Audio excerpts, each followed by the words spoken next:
João I é o primeiro rei da Idade Moderna. Era um homem muito afável, um homem que gostava muito de conviver, ria-se com muita facilidade. Era um homem que convivia facilmente com pessoas de todos os estratos sociais. Dom João I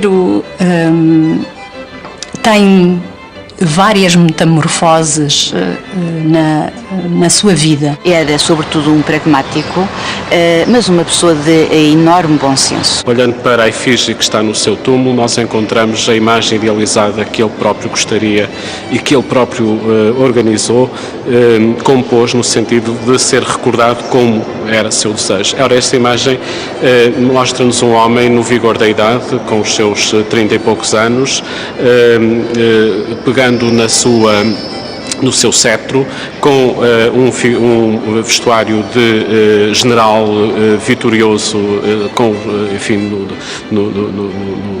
na saída do campo da batalha, e é de facto essa imagem de um rei vitorioso, de um rei quase messiânico, eternamente jovem, que aqui se projeta. É possível fazer uma figura daquele homem, que eu acho que é um dos reis mais interessantes, pelo menos da nossa história antiga. E a nossa história antiga, em geral, é onde estão os melhores reis. Aquilo depois...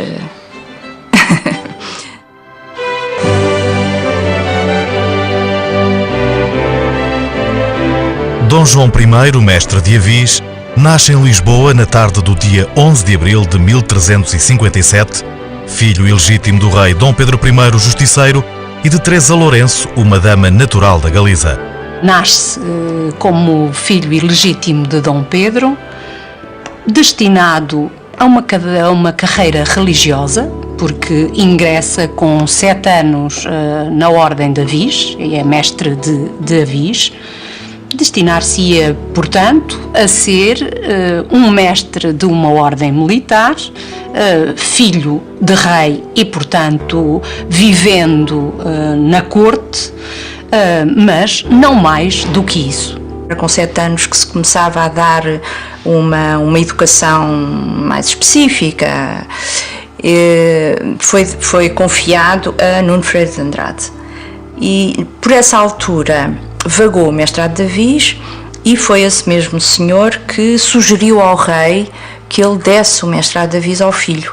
Dom João I não nasce para ser rei, ele é um filho ilegítimo de Dom Pedro. Dom Pedro tem filhos legítimos, tem os filhos de Inês de Castro, profundamente amados pelo povo, e depois da morte de Inês nasce ainda um outro filho, que é Dom João, de uma tal Teresa Lourenço, de que muito se discute quem seria. Na crónica do Fernão Lopes, perto do lugar da crónica em que ele conta isso, conta também que o Dom Pedro disse que tinha tido um sonho e que tinha sonhado com aquele filho João, e havia um grande incêndio e Portugal estava a arder, e ele é que tinha vindo apagar o incêndio. Tinha ficado muito perplexo, muito intrigado com esse sonho, a pensar o que queria dizer, mas tinham-lhe dito, ele tinha contado este sonho a outras pessoas, e tinham-lhe dito que se calhar o mais provável era que o sonho quisesse dizer que o Dom João viria a ter uma ação muito importante numa altura qualquer em que Portugal estivesse em perigo. Vivemos uma época em que o homem se faz muito cedo, não é? Pelos seus 15, 16 anos de idade já tem um destino traçado e já tem uma missão confiada para a sua vida. Ele tinha 7 anos quando foi feito cavaleiro e mestre de Avis.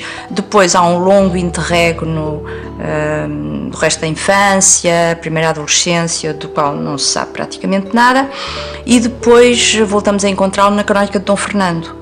Já rapaz, enfim, já homem jovem, mas já homem, na corte, não tinha uma posição muito importante, A posição dos filhos bastardos do rei variava. Alguns tinham, enfim, chegavam a ter uma posição mais importante, outros não, mas como havia os filhos que Dom Pedro tinha tido de Dona Inês, este Dom João ficou um bocado na sombra. Atingida a maioridade, o mestre frequenta a corte do seu meio-irmão Fernando, rei em 1367, participando nas cortes e assistindo a todas as manobras políticas de governação do reino. Dom João I assume todas as condições e obrigações que um mestre de uma ordem religiosa militar de regra e de tradição cisterciense tem nas suas linhas e tendências espirituais, na sua disciplina, nos seus, enfim, na sua erudição, que é de uma forma geral conservadora, mas também extremamente ideologizada.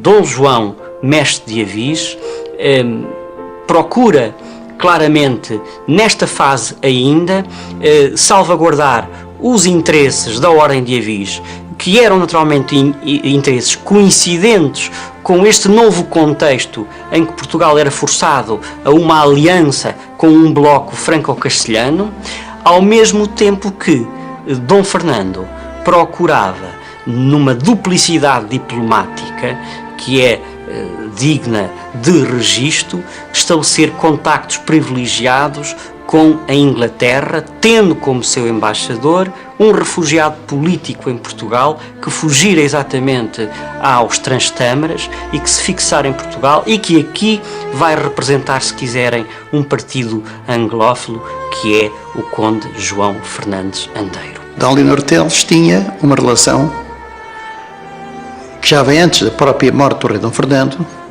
com João Fernandes Andeiro, Conde de Orém. E é uma relação considerada pecaminosa, efetivamente. O próprio mestre Avis tinha lançado suspeitas em relação a essa aproximação que havia entre o Andeiro e a própria Leonor Teles. Foi um dos motivos, penso eu, da malquerença de Dom Leonor Teles em relação ao mestre Avis. E tudo isso contribuiu para uma certa degradação nas relações existentes entre ambos. O mestre apercebe-se da mentira da intriga provocada pela rainha Dona Leonor, que faz tudo em nome da sua reputação e honra, manchada pelos boatos da sua ligação com o Conde Andeiro. Este episódio jamais será esquecido e será saudado pelo mestre em 1383 com o assassinato do Conde, embora com razões políticas de monta a explicá-lo. Em maio de 1383, a infanta Dona Beatriz casa com o rei viúvo João de Castela na Catedral de Badajoz, na sequência da terceira e última guerra fernandina com Castela. A última guerra entre Portugal e Castela terminou com um contrato de casamento, conhecido como a Escritura de Salvaterra de Magos, que estabelecia o casamento entre Dona Beatriz, única filha de Dom Fernando e Dona Leonor Teles, com Dom João I de Castela. O mestre de Avis, participante ativo da corte, acompanhará a infanta à Espanha como espectador, assistindo às movimentações do paço e à crise dinástica por que o país está prestes a passar.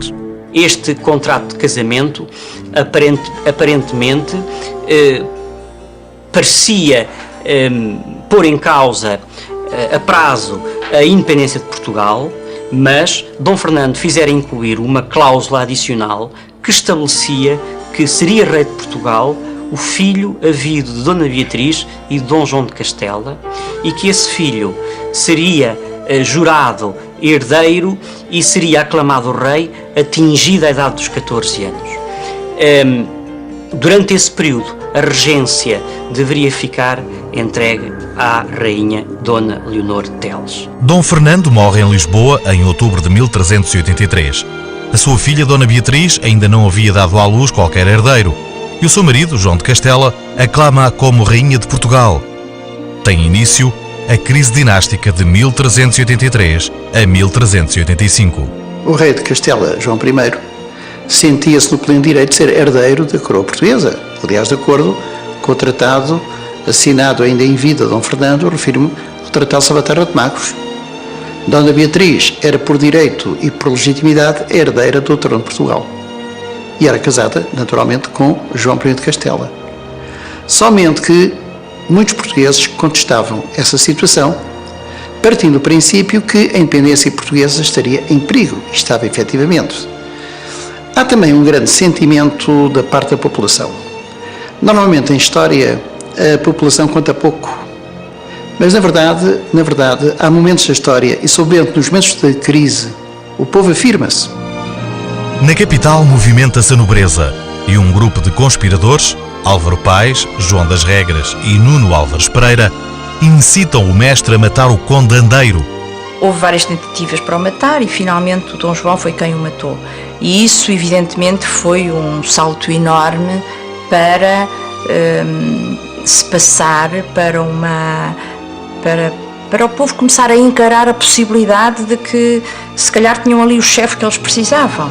A rainha refugia-se no Paço de Alcáçova por ser mais seguro, para logo seguida partir para Alenquer, porque em Lisboa o povo, acometido de fúria, matara o bispo castelhano Dom Martinho e o prior de Guimarães. Por outro lado, encorajam o mestre de Avis a tomar o poder e nomeiam-no regedor e defensor do reino no convento de São Domingos, no Rossio.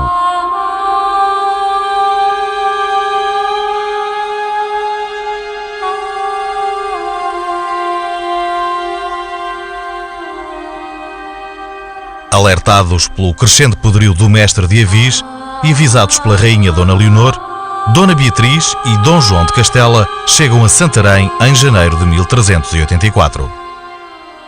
O rei de Castela, mobilizando as suas tropas, cerca Lisboa por alguns meses. Tomada Lisboa, tomado estava o reino. E era essa a intenção de Dom João de Castela. Um cerco muitíssimo prolongado, que dura de finais de maio até inícios de setembro, muito difícil e em que verdadeiramente quem vence é a peste. A peste começa a dizimar o exército espanhol e a rainha Dona Beatriz adoece gravemente, obrigando Dom João de Castela a fugir, libertando a cidade do cerco. Mas o mestre esteve lá o tempo todo e isso contribuiu muito para aumentar aquele sentimento de confiança, de gratidão, de dedicação. Dom João I, por ter estado a sofrer justamente com o povo de Lisboa todas aquelas vicissitudes, começa na pena de Fernão Lopes. Eu penso que seria também na voz dos pregadores e na voz dos mentores desse mesmo povo, dizia, começa a surgir carismaticamente como o Messias de Lisboa.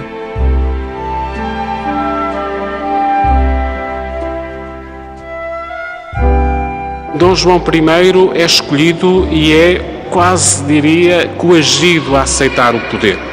Há um episódio famoso narrado por Fernão Lopes em que o rei, ou o futuro rei, é cercado pelo povo no Mosteiro de São Domingos, em Lisboa, e, enfim, a sua ideia seria embarcar para Inglaterra, mas de facto o povo consegue persuadi-lo a ficar, e aí mudou a história e mudou o destino deste homem, que vai caminhar para as Cortes de Coimbra de 1385, onde ele é definitivamente aclamado como rei de Portugal e do Algarve. O reino estava numa situação em que o trono está vago, e estando vago o trono, quem é que decide? Os povos. Naturalmente os povos representados em cortes e sobretudo o facto de os concelhos, em especial os concelhos de Lisboa e do Porto, terem apoiado a causa do mestre de Avis. E vão conduzir depois, no ato da Igreja de São Domingos, a aclamação do mestre de Avis como regedor e defensor do reino. É nessa reunião que o grupo mais restrito, onde pontifica também Nuno Álvares Pereira, toma a decisão de mandar reunir cortes, as quais vão ocorrer a partir de março de 1385. E nestas cortes, a estratégia desenvolvida pelo Dr. João das Regras, que é importante realçar, era o chanceler designado para o cargo pelo regedor mestre de Avis, vai desenvolver uma estratégia de argumentação que, em síntese, assenta em 2 pontos fundamentais. Dona Beatriz e os filhos de Pedro e Inês de Castro são, por razões diversas, são ilegítimos e, portanto, a sua sucessão ao trono num plano de legitimidade formal deixava de ser verificada. Neste contexto, haveria a considerar uma situação de vacatura do trono e, neste quadro, o melhor candidato a ocupar um trono que se encontrava vago era o regedor e defensor mestre de Avis. Quando o mestre de Avis chegou às cortes, a maior parte das pessoas, de quem lá estava, sabia que ia lá para fazer o rei. Nessas cortes vão estar em jogo diversos partidos, sobretudo o mais forte é o que pretendia impor os filhos de Inês, concretamente Dom João, filho de Dom Pedro e de Inês de Castro, e João das Regras vai argumentar juridicamente, enfim, numa linha muito geral, dizendo que nenhum herdeiro era legítimo e, portanto, deveria ser escolhido aquele que tivesse dado melhores provas de dedicação ao reino e às suas gentes. Aclamado rei em 6 de abril de 1385, Dom João I ainda não havia conseguido afastar por completo o perigo castelhano que entrara de novo em Portugal. Face à nova ameaça, decide recrutar o povo de Lisboa, enquanto Dom Nuno Álvares Pereira procura mobilizar as gentes no Alentejo. O rei inglês Ricardo II envia um contingente de 800 homens para ajudar os portugueses na dura batalha que se avizinha.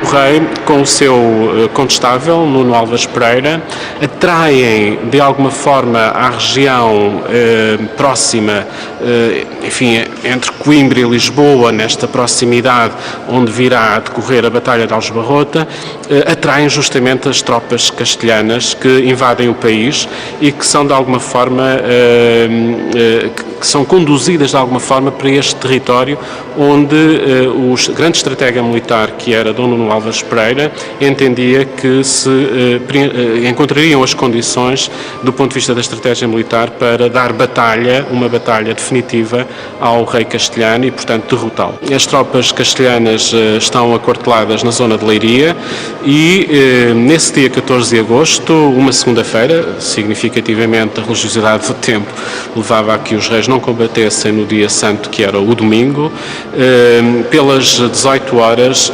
inicia-se o combate extremamente sanguinário, que devido à inteligência militar de Dom Nuno Álvares Pereira corre muito favoravelmente aos interesses portugueses. Aconteceu que o exército castelhano era muito grande, muito numeroso e havia uma grande frente que avançou de homens a cavalo, mas eram o próprio número acabou por ser contra eles, tanto quanto se pode perceber, porque deu-lhes pouca mobilidade. Os portugueses, instruídos pelo Nuno Álvares, aparentemente muito bem, portanto com um sentido estratégico do combate muito rigoroso, muito exato, e atacando de frente e pelos lados, acabaram por encurralá-los. Eu bem sei que há uma forte influência inglesa no sistema de combate. Basta ver, e quando se fala nas famosas Covas Lobo, em que a cavalaria castelhana não podia combater perante esses alçapões que estavam disfarçados com ramagem E é por isso que a cavalaria afundou-se em Aljubarrota. E isso tornou muito mais operacional a ação do exército português.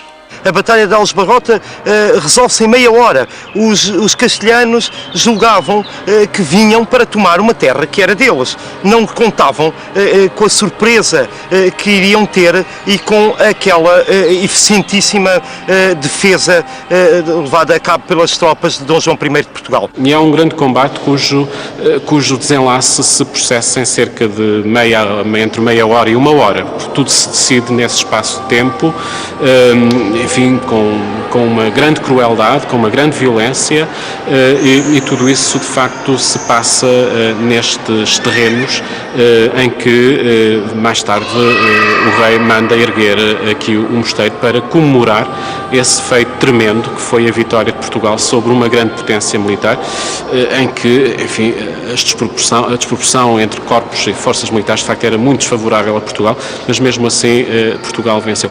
E o rei promete a Nossa Senhora a construção de um mosteiro em caso de bom êxito da empresa, o que de facto ocorre.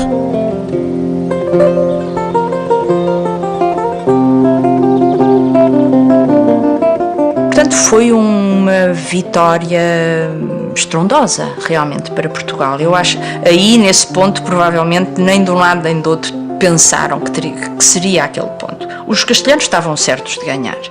Estavam muito seguros por causa do exército, enfim, ser tão grande, tão bem armado.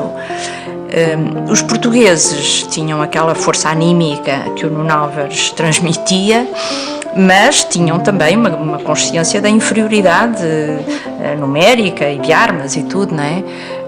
Portanto, foi um desfecho que eu não posso propriamente dizer que fosse uma surpresa, mas o grau da vitória, a desproporção entre mortos de um lado e do outro, essa provavelmente não era esperada. O rei teve sempre noção que isso era um favor divino, que era um milagre maravilhoso que ele devia à intercessão da Virgem Maria e, portanto, em memória e para honrar esse voto, essa fé, ele de facto faz-lhe construir com este projeto monumental, de facto, como nunca se tinha feito em Portugal até então, isso é significativo, este majestoso Mosteiro da Batalha, que é um dos mais belos de toda a Europa, como sabe, e é também um dos mais imponentes de toda a Península Ibérica. Em louvor da Virgem, Dom João manda erguer de imediato o Mosteiro da Batalha ou de Santa Maria da Vitória, um símbolo de afirmação da nova dinastia que constituirá o seu panteão e o de toda a sua família.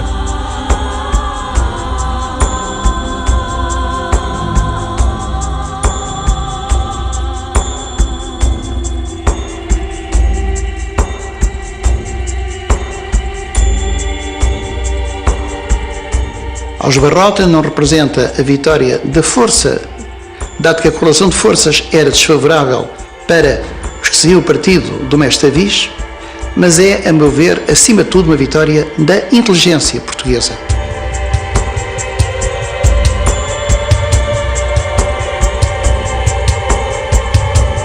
Ele é um homem feliz porque tudo lhe correu bem.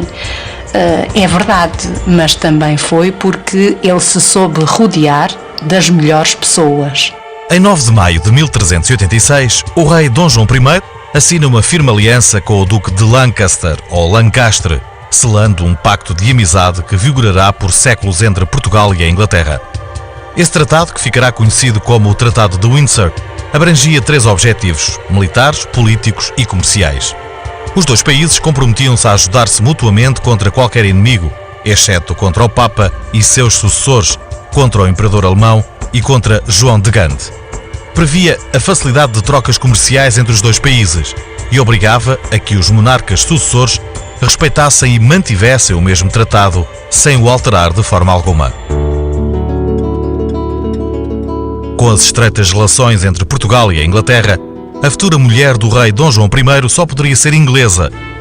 As festas do casamento decorrem com pompa, com as ruas preparadas e cheias de flores. Nas praças têm lugar justas e torneios, e o povo manifesta grande alegria quando vê os noivos desfilarem pelas ruas da cidade.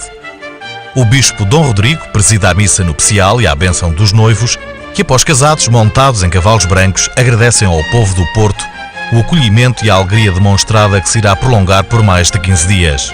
Dom João I e Dona Filipa terão sido no modelo, mas também na prática, um casal que servia de exemplo a toda a corte e até a todo o reino.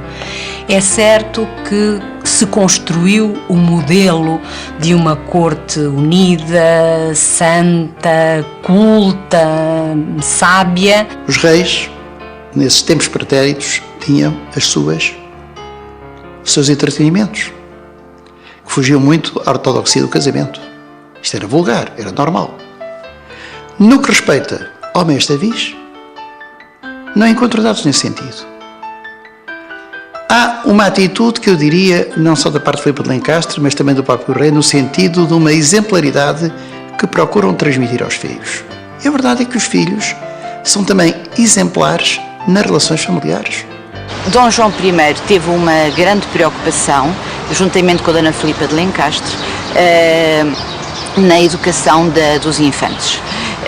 Foi uma educação primorosa, mesmo se pensarmos a nível de outras cortes europeias da época.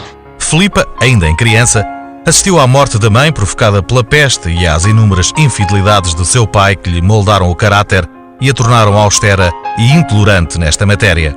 Contaram-se várias lendas em relação a isto, às pegas que estão representadas, que representariam as 136 damas do Paço, que num determinado dia resolveram contar que tinham visto, tinham assistido, enfim, uma delas pelo menos, que estava implicada numa cena com o rei Dom João I, que estaria aqui numa situação de flerte ou de namorico com uma das aias da rainha. A rainha teria entrado por uma destas portas e teria se apercebido dessa cena.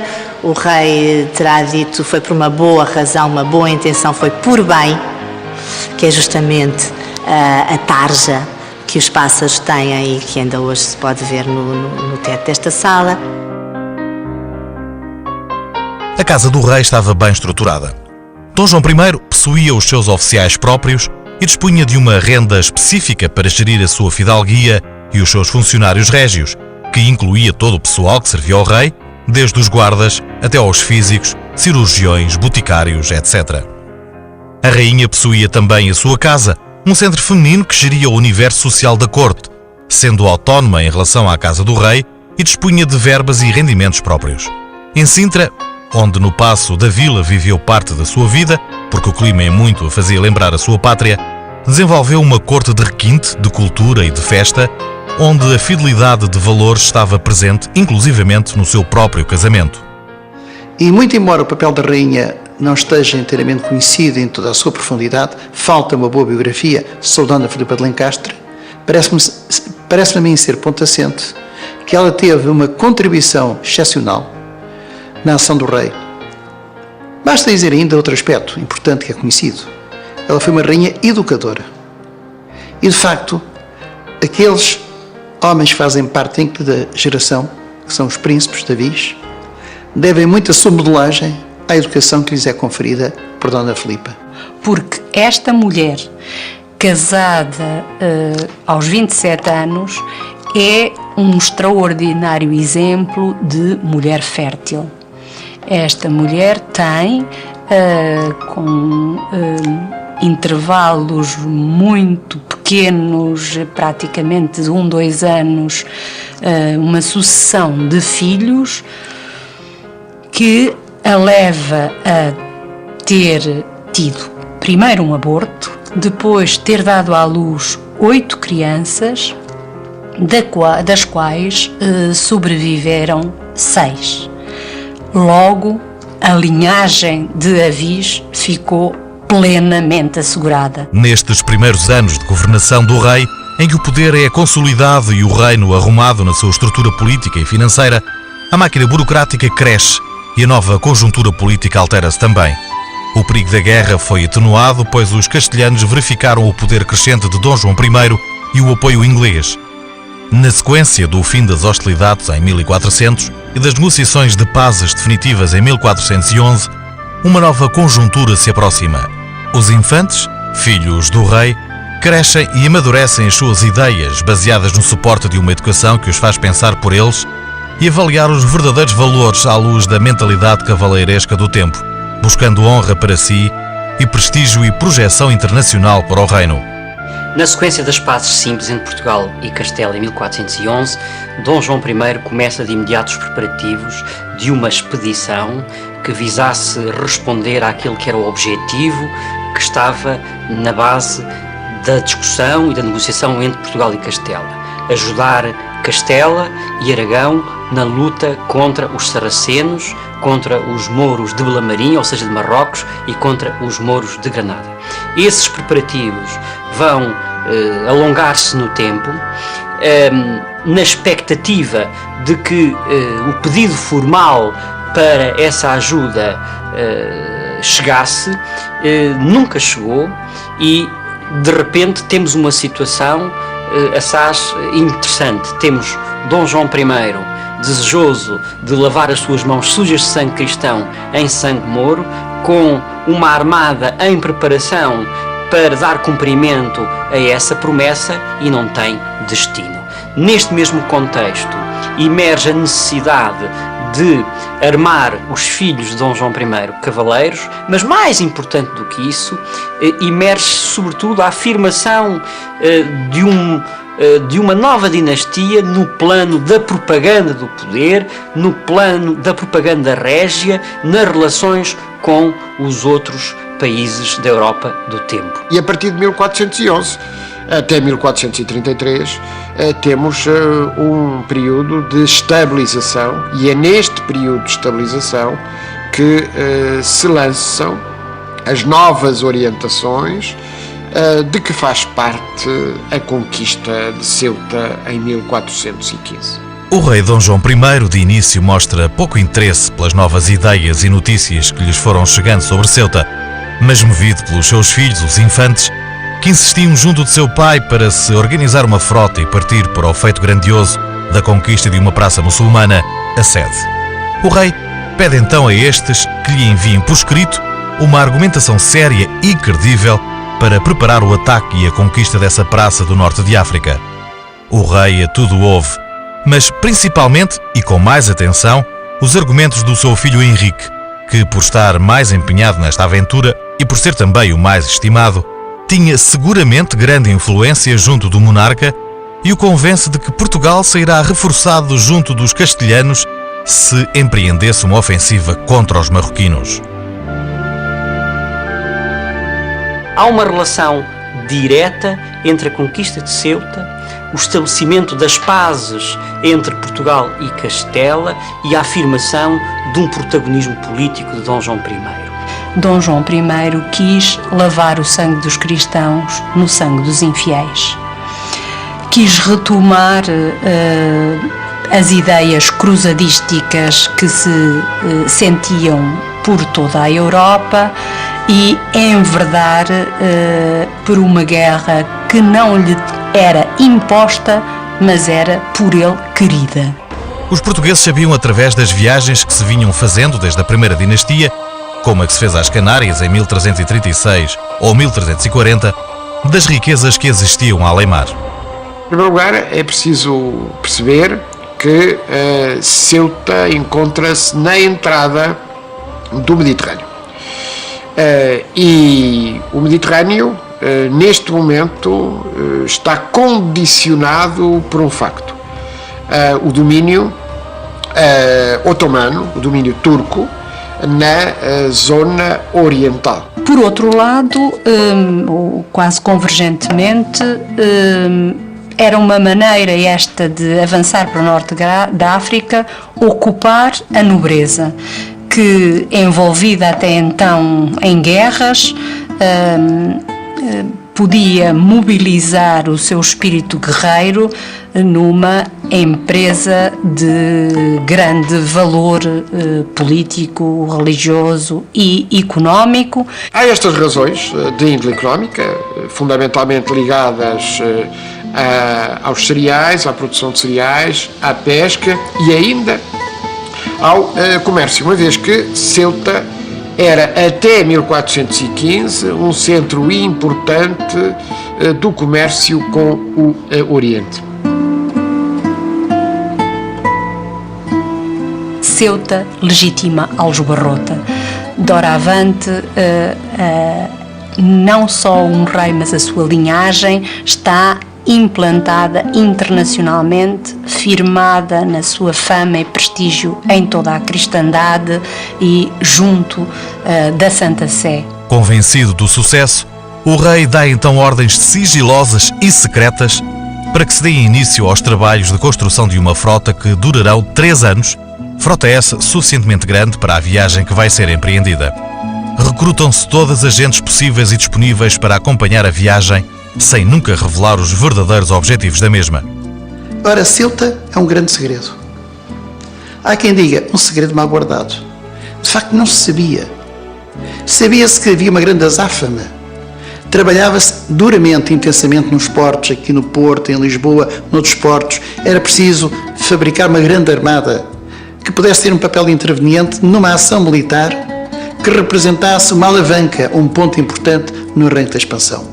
A preparação da armada foi grande. Por um lado, tinham que manter o segredo da operação. Mas claro que, para manter segredo, preparando essa quantidade de navios e de apetrechos e recrutando gente não só no reino, mas também fora, tinha que se fazer uma manobra de diversão, dirigida a outros objetivos, de modo que a opinião internacional não estivesse voltada para Ceuta. Além disso, seguiu-se uma operação de espionagem verdadeiramente curiosa. Mandaram-se 2 pessoas. Uma delas era o prior do hospital, que, com o pretexto de ir acertar o casamento de uma infanta, fariam escala de ida e volta em Ceuta. Graças a isso, tomaram-se uma série de notas e montou-se uma verdadeira maqueta. Esses embaixadores terão sido recebidos aqui no Palácio e um deles, antes mesmo de poder responder ao rei as informações que tinha, pede alguma coisa que queria, até alguma surpresa por parte do rei, pede que lhe sejam dadas areia, um monte de favas, fio. E para que é que ele queria isso? Para justamente no chão conseguir reproduzir uma espécie de um mapa com a morfologia daquilo que era o Porto de Ceuta, que logo ali dizendo que tinha uma boa praia e um acorador com muito boas condições. E, portanto, sim, essa cena terá, de facto, ocorrido aqui, muito próximo da sala onde nos encontramos. Dona Filipa de Lencastre, infelizmente, vai ser acometida de uma grave doença, a peste, e vai-se limitar a dar aos seus filhos e ao seu marido uma mensagem fundamental, a mensagem de como era importante assumir o poder naquela circunstância e corresponder aos desafios extremamente estimulantes que se punham no momento. Em julho, muito doente, recolhe-se ao mosteiro de Odivelas, mas de poucas mesinhas da época lhe valeram. Se Filipa não rezava em terra, melhor poderia rezar nos céus pelo êxito da empresa. Terminadas as exéquias fúnebres, os infantes partem para o Restelo e o rei junta-se aos seus para partirem. A frota, que havia sido construída no Porto, encontra-se já na praia à espera do embarque para a viagem que vem a ocorrer no dia 25 de julho, dia de Santiago. Ora, atacar Ceuta era um perigo tremendo. E quando a esquadra está sobre Ceuta, há um conselho que se reúne precisamente, o rei convoca os filhos que o acompanham, precisamente, o único que não vai na expedição é o mais novo, o infante Dom João, os outros acompanhavam, e pergunta aos filhos o que é que devem fazer. Se abalançarem sobre Ceuta, que representaria um ataque extremamente perigoso, com consequências que poderiam ser funestas, ou, em contrapartida, seguir o destino, Gibraltar, os ventos não foram favoráveis, ou talvez Granada, preciso esquecer que Granada é um reino ainda muçulmano que se manteve até fevereiro de 1492. Portanto, aí colocam-se muitos problemas. O temporal que assolou nesses dias a cidade e o estreito fez com que a armada se dispersasse e muita gente pensou em deixar a operação e a não chegar a tentar tomar a cidade. Dom João I reúne então o Conselho para decidir, quebrado o efeito surpresa em Ceuta, para decidir o que fazer com a armada. Se conquistava Granada, ou se conquistava Ceuta, ou se pura e simplesmente se regressava sem honra nem glória a Portugal. Uma semana vai ser o tempo em que decorre este impasse entre o reorganizar da frota portuguesa, entre a tormenta que se vai abater sobre a cidade de Ceuta e entre os reforços mouros que tardam em chegar, também eles impedidos de prosseguir viagem devido às más condições climatéricas. Finalmente, na manhã do dia 21 de agosto desembarcam 150 homens na praia de Ceuta e dá-se início à tomada desta praça, que apesar de alguns conflitos resulta fácil numa primeira fase da conquista, obrigando os muçulmanos a se recolherem em suas casas. Algumas horas depois, desembarca o restante contingente expedicionário que era composto por 7.500 homens de armas, 500 pesteiros, 21.000 homens de pé, segundo documentos da época. A partir daí dá-se uma conquista rápida. Entra-se pela porta do que hoje é a Porta del Valle e, pouco vai-se tomando a cidade. O que mais resiste é Medina e Alcácer, mas a cidade deu-se por perdida e os habitantes de Ceuta vão saindo. Por fim, a conquista torna-se um êxito. Ceuta é então saqueada durante a noite pelos soldados de mais baixa condição. O rei manda informar Castela e Aragão do bom sucesso da empresa e com as novas de que os cristãos já dispõem agora de um porto de defesa e de vigilância contra os muçulmanos. Depois do saque e da pilhagem, em que morre inclusivamente o aio do infante Dom Henrique, o que é bastante descrito nas fontes coevas, depois de todo o ato militar, reúne-se de novo o Conselho em terras de Ceuta. A Mesquita Maior é transformada em igreja e aí se reza a primeira missa. O rei, em agradecimento, arma solenemente em cavaleiros os seus filhos que, por sua vez, o fazem à fidalguia que apoiou e em muito ajudou ao bom sucesso da conquista. A questão que se vai colocar é, e agora? Conquistamos a praça, o que fazemos com ela? Abandonamo-la depois de a destruirmos ou ficamos na praça? Opta-se pela manutenção da praça sob soberania portuguesa. Mas outro problema de imediato se coloca. Se decidimos ficar com a praça, quem quer ficar na praça? A operação foi difícil. Tentou-se que várias figuras de prestígio se encarregassem do governo, mas não se conseguiu. Por fim, o alferes maior do infante Dom Duarte, que, inteirado do problema, apresentou-se diante do rei com o álio, o bastão com que estava a jogar à choca, e diz-lhe que, com esse bastão, está disposto a defender Ceuta de todos os seus inimigos. A partir daí, o terreno estava livre. O rei nomeia Dom Pedro de Menezes governador. E com ele ficam cerca de 2.500 homens de guerra para defender a cidade. Ceuta vai permitir aos portugueses compreender a importância do comércio com o Oriente. Ceuta, como ato de propaganda e de afirmação propagandística de uma nova dinastia, representa, mais do que o início de qualquer coisa, porque se tratou exclusivamente de um ato de conquista, significa, sobretudo, o fim de uma época, ou o princípio do fim de uma época, o princípio do fim dos atos de cavalaria visando exclusivamente o acrescentamento da honra, do proveito, do prestígio, em suma, da propaganda do poder régio em termos europeus e particularmente em termos portugueses. Ceuta simboliza o início da expansão portuguesa. Aqui tudo começou, aqui tudo se experimentou. O impulso estava dado.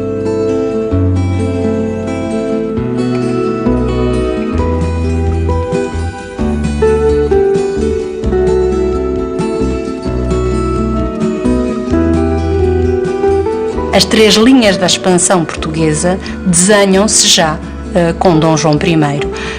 Quer seja a política de conquista por terras marroquinas, quer seja a política de povoamento e colonização, aproveitamento das ilhas atlânticas, quer a política de expansão pela costa africana, que nos vai levar sucessivamente até à Índia. Dom João I, quer em vida, quer através do seu testamento, quer através do seu pensamento, quer incutir nos seus filhos uma obrigação, um compromisso coletivo: continuar a expandir Portugal, tornar Portugal maior. É o seu grande objetivo. E nada melhor para isso que a legitimação passaria por esse ato altamente simbólico, mas de grande significado: armar cavaleiros, os filhos, que eram os seus entes mais queridos. A imagem que conhecemos de Dom João I é de um rei decidido, um rei guerreiro, um rei inteligente. É de um homem que foi capaz de ultrapassar fases muito diferentes da sua vida e que, depois da vitória de Aljubarrota, ficou muito fortalecido a nível interno e também em Espanha. A coroa de Castela e Aragão respeitam-no. Foi um rei com uma visão internacional importante, não só pela sua relação com a Inglaterra, tanto familiar como política, mas também porque tem uma visão exterior. Eu creio que, no que se refere a Ceuta, e em geral ao resto das suas conquistas, era um homem que tinha uma visão alargada, independentemente de quem fossem os seus conselheiros, quer fossem os seus próprios filhos. A intelectualidade de Sagres ou a burguesia mercantil tão pujante que passou a haver em Portugal. Para mim é indiscutível que estamos perante uma geração de ouro. É uma geração que marca o país e que, na verdade, constitui um símbolo excepcional no Portugal que arranca precisamente para uma dimensão ultramarina. Um Portugal que se transcende a si próprio.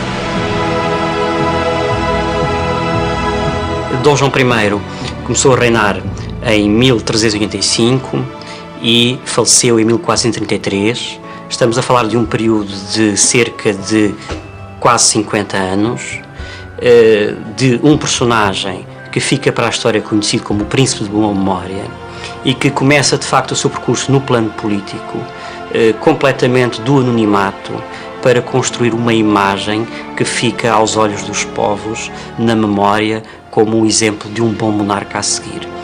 Muito mais conhecido pela sua relação particular com os descobrimentos portugueses, o seu papel no plano político e no plano institucional na construção daquilo que nós podemos designar como um Portugal moderno acabaria por ser importante, não sendo muito embora determinante.